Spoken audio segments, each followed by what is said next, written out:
You've got questions, I've got answers. Let's talk some Chiefs, guys.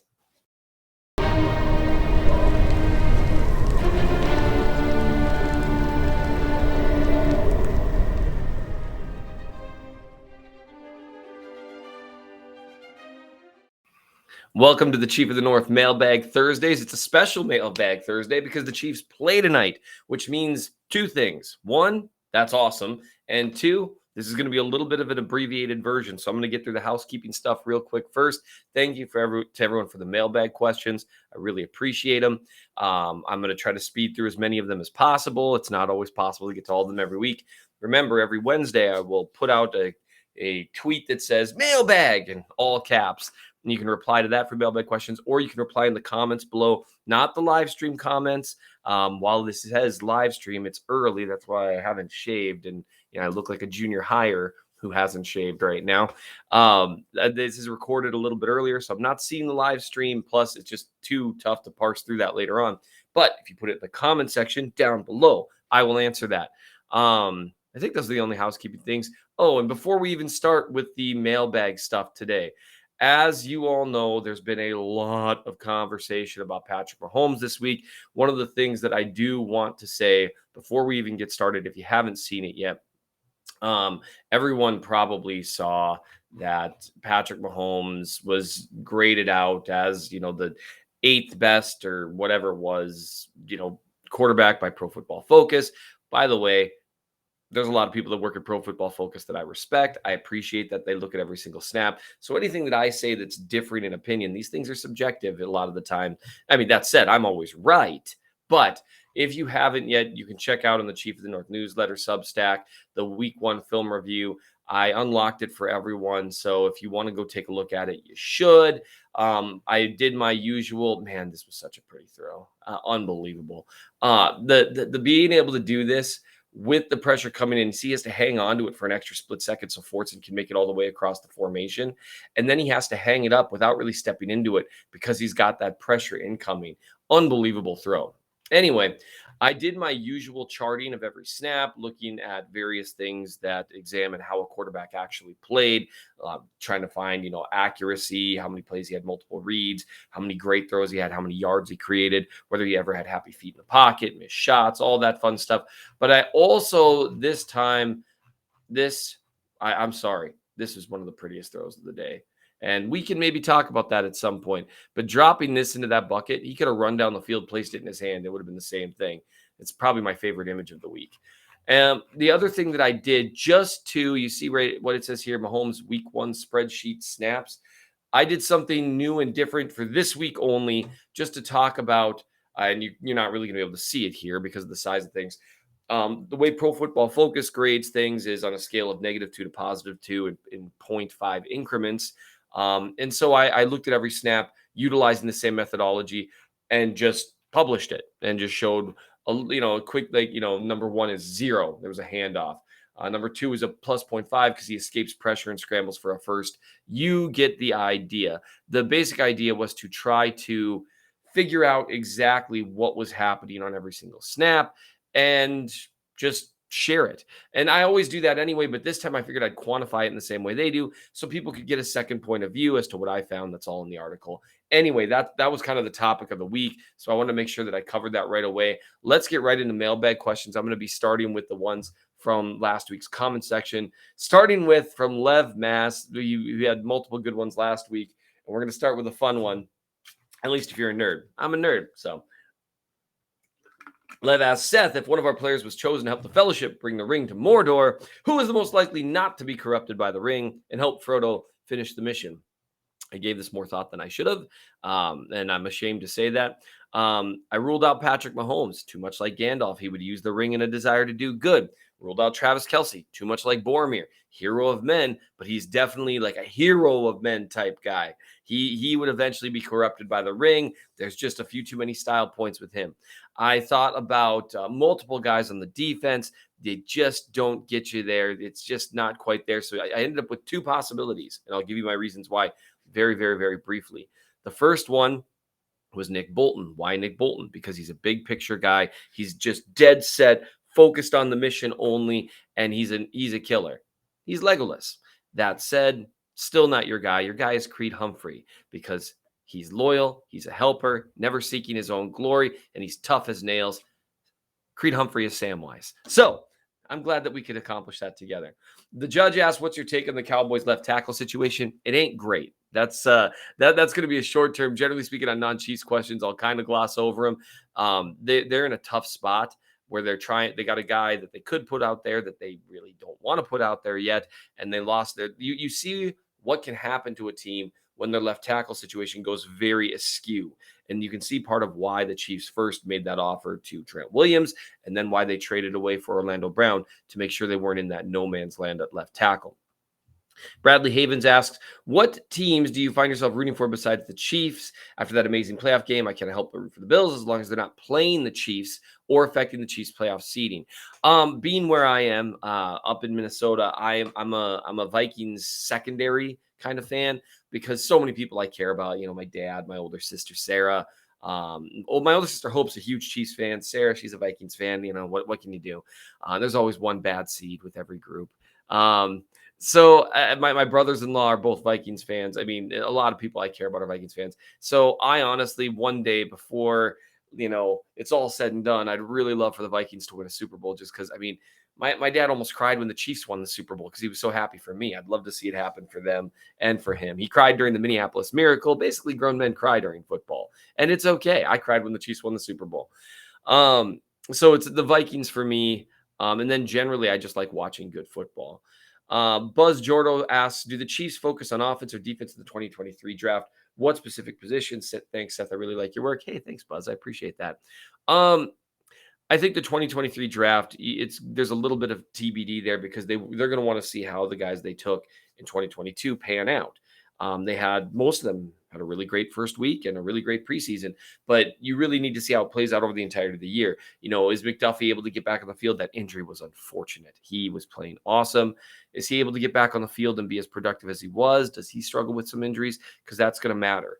What ends up happening with Orlando Brown? How does Sky Moore pan out? Is Juju Smith-Schuster going to stick around for longer than a year? All of those things are questions that they're going to have answers to throughout this season and before the draft. And I think the Brown question and the Juju Smith-Schuster question are the ones that really impact what occurs. Are they able to keep Jody Fortson around for some of the backup tight end duties and spot duties and maybe future tight end duties, that kind of stuff?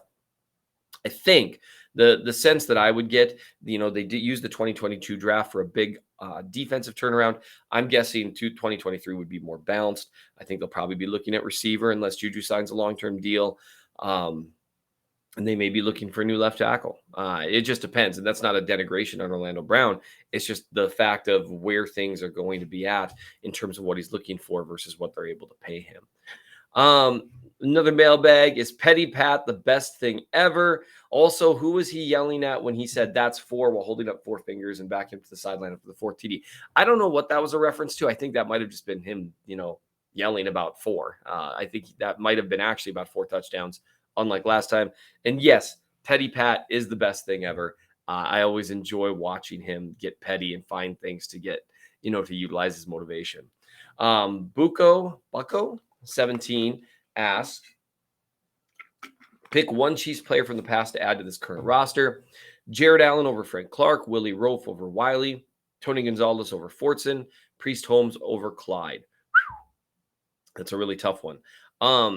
As much as it'll sound crazy because Gonzalez was so great, I'd rule him out simply because the way the Chiefs utilize their formations, 2 tight end formations, they would obviously make it work and they would tear defenses up. But the offensive ceiling is already so high. I don't think I'd go that route. Same reason, no Priest over Clyde. And same reason, no Willie Rofe over Wiley, although that one was tough to say no to. Just because the offensive line is such an incredible strength already. Adding Rofe to that right side, if peak Willie Rofe were on this team, he'd need to be the left tackle. And Orlando Brown would just have to deal with it. Peak Willie Rofe was unbelievable. So that was a tough one to not add. Ultimately, I went with Jared Allen over Frank Clark because the pass rush looked improved, but with peak Allen, next to Chris Jones with guys like Karlaftis and guys like Carlos Dunlap and Wharton, Saunders, those guys rotating, you could have a really high level pass rush, and that's when Spags has been at his best. Let's see. We got a couple more. Normal Winton says, I see wide receiver Watson getting used a lot. What say you? He was getting a fair number of snaps before he got hurt. Didn't do a lot to impact the game necessarily against the Cardinals. It looks like he's practicing again this week, so we're probably going to get a chance to see it. I really want to see what Sky Moore can do, but I think the veteran's getting the nod right now. Duba ooh. Come on, guys. What are you doing to me? I'm sure that means double. Oh, WW. Seth, what is your WTF happen play of the game, be it good or bad? I think the play that blew my mind the most really was that down the field throw to Kelsey that I showed earlier. That was some of the most unbelievable ball placement that I've seen. It was just ridiculous. That was one of those ones when it happened live, you can just barely believe it. All right, we're going to get into the Twitter mailbag questions. Again, we're trying to speed through this as fast as humanly possible. Avery Fleming asks, who will have a bigger impact on the offense? Noah Gray, Jody Fortson, Hardman, or Sky Moore? Who will have the bigger impact on defense, Clark, Gay, or Fenton? Well, here, I suppose I should pop these up. Here we go. I would say the biggest impact on the offense, if you're talking over the course of the entire season, I think it's going to end up being Sky Moore. But the other one I think would probably be Hardman. Even if he doesn't collect a ton of stats, they really are using him in a lot of interesting ways in terms of, that jet sweep action stuff that tries to widen defenses out, forces them to reveal what coverage they're in, that kind of stuff. I think the biggest impact on the defense is going to be Willie Gay Jr. if you're talking between those three guys. And those are the guys that need to have the biggest impact for the Chiefs to reach their ceiling, in my opinion. NY Chiefs fan says, Josh Jacob, 4.2 career yards per carry, averaged 5.7 yards per carry on 10 carries against the Chargers last week. Do you think run defense may still be a point of vulnerability for the Chargers? How would you attack them with your backs? Also, how do you think Reed will neutralize Bosa Mack? That's two questions. It still looks like a point of vulnerability. They did invest defenders into trying to address it. And so it's tough to say after just one game. But I'm guessing the Chiefs will probably try to stack them up a little bit to see if they're still utilizing light boxes and light personnel against heavier offensive personnel. That's something they did last year. It's one reason they had trouble stopping the run. And so I think they'll try to attack them with that, with some of, the 12, 13, or even 22 formations. They even showed with a couple running backs, a couple tight ends. I think they might attack it there. How do you think Reed will neutralize Bosa Mack? I think with just what we talked about, utilizing the run game. I also think they're going to utilize a lot of the quick passing attack. Some of the stuff that you saw last week, I do think the Chargers are going to play it very differently than the Cardinals, and for good reason. And so I think this is going to be a better test of what the Chiefs can do against a team that's playing a little more aggressive man coverage, a little more aggressive pattern match. And that's going to be a challenge for them. Jesse Martinez says, hi, Seth. What's up with McCole? Some people expected him to be a possible wide receiver one this season. By the way, that was never fair to him. But I don't really believe he'll be much more than a wide receiver 3 gadget guy. Is he still running the wrong routes, or is it an effort thing? Those 2 TD balls last week were very catchable. The second one absolutely was not. In my opinion, Jesse, the second touchdown, it just wasn't catchable. For us, when you're looking on TV saying, oh, that's only 3 yards in front of him, that sounds a certain way. But when you go and look at 3 yards, it's very different. Now, if you want to say, oh, Hardman started looking back too soon, that kind of stuff, and slowed him down, maybe when you watch, he still didn't look like he slowed down that much. I just think Mahomes could have put a little more air under it, and he just missed him. The first one, I think Hardman could have laid out on. I think that was something that he could have done a better job with. I don't think he's ever going to be an elite deep threat because he doesn't seem to have those ball skills deep, and that is a skill in and of itself. He's a guy who brings a very valuable niche to the Chiefs. He's able to run, like you called him, gadget plays, some of those quick looks. He's very gifted with the ball in his hands. Those things matter. Whether I don't see him being a wide receiver 1 type guy, though. No. Rob South said, do the Chiefs have the potential to truly go scorched earth if Reed keeps his foot on the gas? Set the single scoring record, for example? Absolutely. Anytime you have Andy Reid and Patrick Mahomes on the same team, you have the potential to do things like that. What is the reason being brought up from the practice squad to the active roster only to be declared inactive from the game for the game? There's a bunch of reasons they could do it. Um, but one of the reasons might be because they think that someone's about to get snatched up from the practice squad. Remember, other teams can claim them at that point. It might also be that they think a guy's able to go, but he's not. But I would say primarily the reason would be if it's a guy that you think that might get snagged from the practice squad, you hear someone's about to, you try to stop it. It's a temporary fix, but it's something. Jonathan Kyle says Chanel was listed as a starter. Did he play?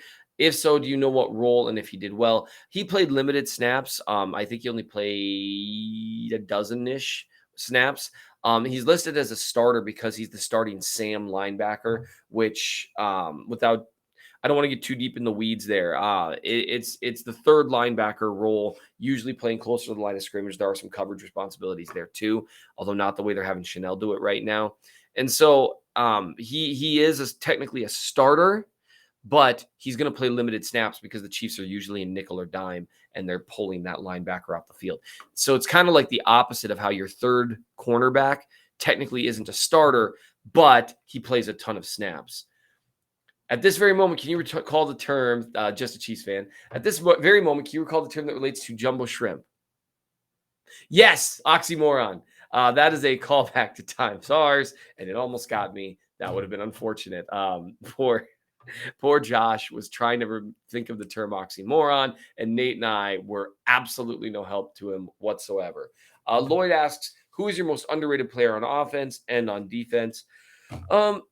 I think the most underrated player on offense last year, and we'll see how it plays out, might have been Andrew Wiley. And not, no disrespect to him, not because he's a great right tackle, but because he's an average NFL player at right tackle. At least he was last year. And that might seem like some kind of shot, but it's not. It's actually a huge compliment. It's incredibly tough to be an average right tackle week in and week out, especially when you're a guy who's also been practicing at other guard spots and you never know what position you might be playing. He kind of got treated, he's the weak link, this and that and the other thing. He's not a bad player. On defense, I think right now might be back to being Juan Thornhill. He looked good in week one. So we'll see how it goes moving forward. Rashad Fenton has been a solid corner, and I think he doesn't get the recognition he deserves for that. So those are just a few names that I just think of off the top of my head. Are you going to be in town for the inevitable home AFC Championship game? We'll see. We'll see. I wouldn't hate being there for that. Pro stunt car driver. I'm not saying everyone's names. Jay, thanks for the question, Jay. Pro stunt car driver, do you think we should go for it on fourth down, as annoyingly as they do during this game, to give our defense a break? I personally think the Chiefs should be going for it on fourth down constantly, barring obvious punt situations, fourth and 5 and longer from, inside your own 35, which, I'm just making these numbers up out of thin air. I'd probably go a little farther than that in terms of what are obvious punt situations. I think the Chiefs should be going for it constantly. The Chiefs' chances of converting, say, a 4th and 4, I think are just as high, if not higher, as getting a defensive stop. And that's not a pot shot to the defense. It's a reality that the offense is incredible, and they're very likely to go score, or very likely to at least convert that. So I personally think they should go for it much more often and play with that in mind. When you know that you're going to go for it on fourth and down, if it's 4th and 2 or under, or 4th and 3 or under, it affects your play call on 3rd and 5. It opens up more for the run game if you really want to. More shots down the field on 3rd and 5 rather than just trying to go beyond the sticks. I would love to see the Chiefs be more aggressive with that, similar to the way the Chargers are. It's one area that Andy Reid has started to move a certain way, but I'd love to see him move farther. All right, we're almost wrapped up. And of course, Gary McKenzie. Hi, Gary. Such a good guy, doing a great job here. Did a great job with Arrowhead Pride for years. I've known Gary for a long time. Question, why are you so handsome? Gary, why are you a liar? Would be my response. And Ken made a nice callback to the time I started an article with the phrase, I'm not a handsome man. I did do that. And I'm actually less handsome than I was then. So there you go. If I recall, I was writing about ugly wins and how ugly wins are wins too, guys. And you know what? Ugly people, we're people too. You don't have to hate. Don't hate on ugly wins. All right, we've made it through. We've made it through in under 20 minutes. Thank you guys so much for all your questions and participating. I hope you enjoy the game tonight. It is going to be a fun game. Let's see how it goes. Much tougher opponent than week 1, but it's still just a great day to be a Chiefs fan.